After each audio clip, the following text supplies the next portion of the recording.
नमस्कार, मैं हूं नरेश और आप सभी का स्वागत है संस्था समाचार कार्यक्रम में। आज हम बात करें संत आशाराम जी बापू के समर्थन में सिख समाज के लोग भी खुलकर आ रहे हैं।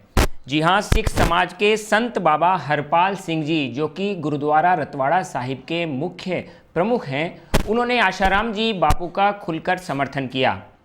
उनका कहना था कि संत आशाराम जी बापू कभी किसी का बुरा करने का सोच भी नहीं सकते, तो बुरा करना तो बहुत दूर की बात है। संत आशाराम जी बापू आज समाज के एक प्रतिष्ठित संतों में से एक हैं। वो एक व्यक्ति के नहीं, हजारों करोड़ों लोगों के हृदय में बसते हैं। उनकी श्रद्धा और आस्था ऐसे संतों से जुड़ी है, तो क्यों आज ऐसे संतों को बदनाम करने का प्रयास किया जा रहा है। उन्होंने ये भी कहा कि ऐसे समय में हम सभी का ये कर्तव्य है कि हम ऐसे संतों का खुलकर समर्थन करें।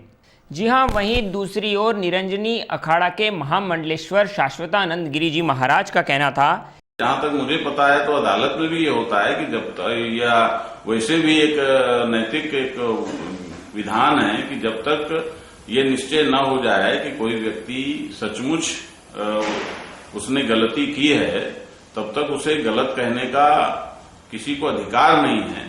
लेकिन मुझे इस प्रकरण में दो बातें कहनी है। पहली बात तो ये है कि मीडिया का काम निरपेक्ष भाव से समाज को सूचना देना है, लेकिन बापू के मसले में मीडिया, हमें ऐसा नहीं लगता कि वो निरपेक्ष भाव से केवल सूचना देने का काम कर रहा है।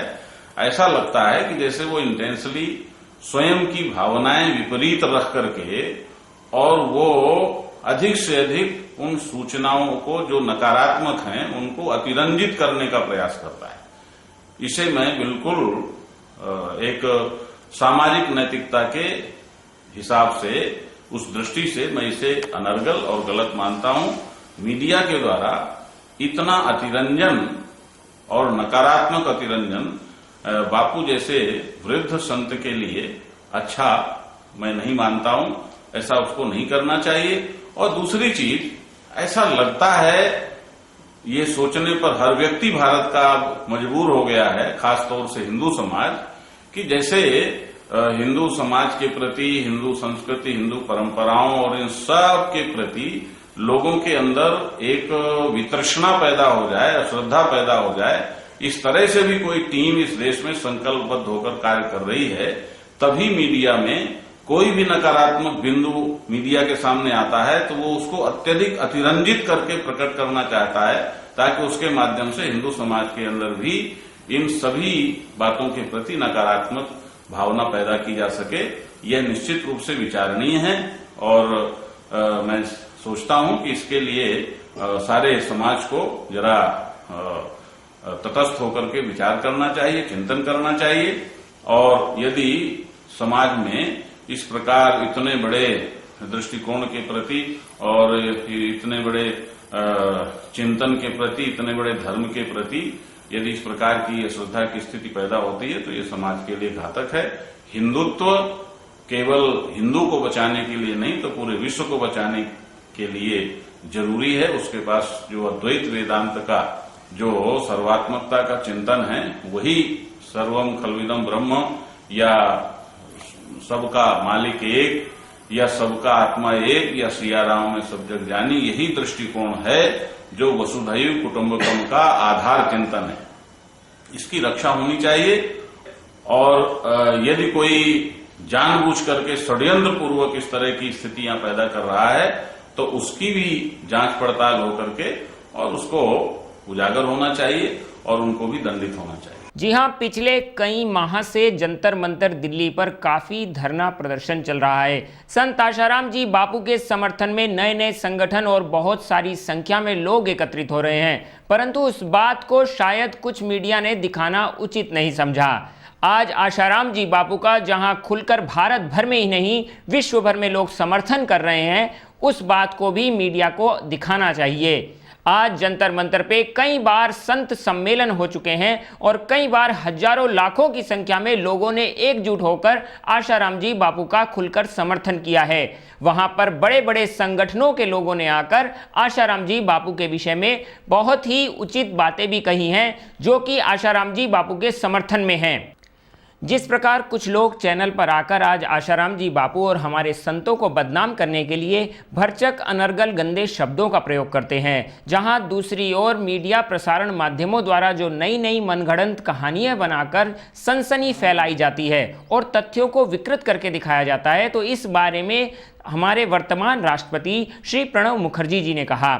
उनका कहना था कि आज सनसनी फैलाकर तथा तथ्यों को विकृत करके मीडिया समाज को गुमराह करने का प्रयास न करे।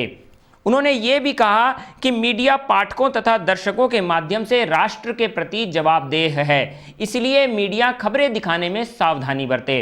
वहीं न्यूयॉर्क टाइम्स मैगजीन ग्रुप ने भी एक लेख छापकर संत आशाराम जी बापू का समर्थन किया। उन्होंने समाज के सामने एक प्रश्न रखा कि आज संत आशाराम जी बापू जैसे संतों को बदनाम क्यों किया जा रहा है। इसके विषय में उन्होंने बताया क्योंकि आशाराम जी बापू देश के और समाज के लोगों को आज मजबूत कर रहे हैं। इतना ही नहीं, उनके सशक्तिकरण तथा देश को एक शक्ति प्रदान कर रहे हैं। आज आशाराम जी बापू जहां देश और लोगों को मजबूती की ओर ले जा रहे हैं, वहीं असामाजिक विदेशी तत्व देश की मजबूती को देखना गवारा नहीं समझते। ऐसे संतों पर आरोप लगाने से हिंदू धर्म तथा भारतीय संस्कृति और भारत को नष्ट करने का प्रयास किया जा रहा है।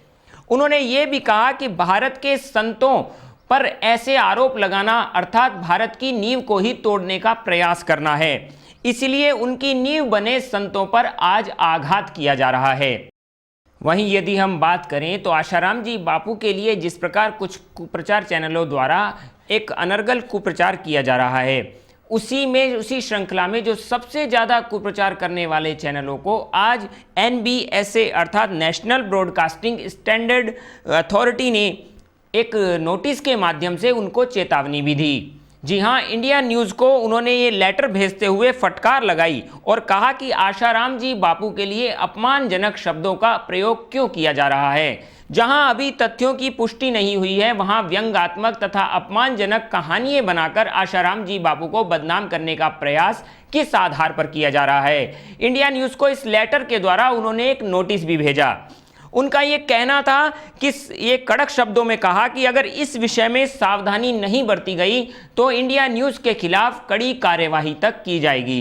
दूसरी ओर प्रसिद्ध लेखक प्रणव शंकर जी का कहना था कि आशाराम जी बापू के लिए जो ये अनर्गल चलाया जा रहा है, ऐसी बातें दिखाकर देशवासियों की भावनाओं से खेलना एक बहुत बड़ा अपराध है। इंडियन नेशनल लोकदल के विधायक श्री विजय पंडित जी, जो कि दिल्ली में विधायक हैं, उन्होंने भी आशाराम जी बापू का खुलकर समर्थन किया। जो भी ये मीडिया है पैसे का मीडिया। मैं देखता हूँ वो बापूजी के पीछे पड़े हैं, उन्हें कोई देश में क्या हो रहा है, घोटाले क्या हो रहे हैं, विकास नहीं हो रहा है और बात नहीं हो रही है, वो सब छोड़े हुए हैं, सिर्फ बापू का एक पर्सन लेकर अपना चैनल चला रहे हैं। और मेरा तो ये मानना है कि सारी चीजें कुछ क्षण भर की हैं, सारी चीजें स्पष्ट हो जाएंगी और इसमें कोई सत्यता नहीं है, ये पूरी झूठ पर ये सारा आधारित केस है। और जिन पे जो आरोप लगाए हैं उसकी दुहाओ सब बरी हुए हैं और निश्चित रूप से बापूजी बरी होंगे, मैं आज बात कह रहा हूँ आपसे। और पूरे देश में ऐसा हो गया कि जैसे हम लोगों पर और अपने साधु समाज पर, गुरुओं पर तो हर रोज एक टिप्पणी होने लगी है। टीवी पे बैठ के देख लो। और एक बात और मैं कहना चाह रहा हूँ अपने सारे यहाँ जो लोग देख रहे हैं, अपनी आंखों से देखें, दूसरे की ना सुने। जब तक अपनी आंखों से देख डाले उस पर विश्वास कैसे कर सकते हैं आप? ये तो भेड़चाल हो गई। जी हां, आशाराम जी बापू को जिस प्रकार से आज फंसाने का प्रयास किया जा रहा है, वहीं दूसरी ओर आशाराम जी बापू के समर्थन में भी लोग खुलकर सामने आ रहे हैं। एक नहीं, दो नहीं, कितने ही संस्थान तथा कितने ही संगठन जो कि हिंदू धर्म के न होते हुए भी आज आशाराम जी बापू का खुलकर समर्थन कर रहे हैं, क्योंकि आशाराम जी बापू का शुरू से ही ये ध्येय रहा है सबका मंगल सबका भला। उन्होंने कभी किसी जाति, पंथ या मत या मजहब का विरोध नहीं किया है। वो तो सदा से सबका मंगल सबका भला की भावना से चलते आए हैं। इसलिए आशाराम जी बापू का आज खुलकर समर्थन हो रहा है। हम दर्शकों से भी ये अनुरोध करना चाहेंगे कि ऐसी झूठी खबरें और कहानियों पर आप जब तटस्थता से देखेंगे तो आपको सच्चाई सामने दिखाई देगी। इसलिए इन खबरों में सच्चाई को ढूंढने का एक बार प्रयास अवश्य करें। खबरें अभी और भी हैं, सच से जुड़ी खबरें हम आपको लगातार देते रहेंगे अपने इसी कार्यक्रम संस्था समाचार में। तब तक के लिए इजाज़त दीजिए। नमस्कार।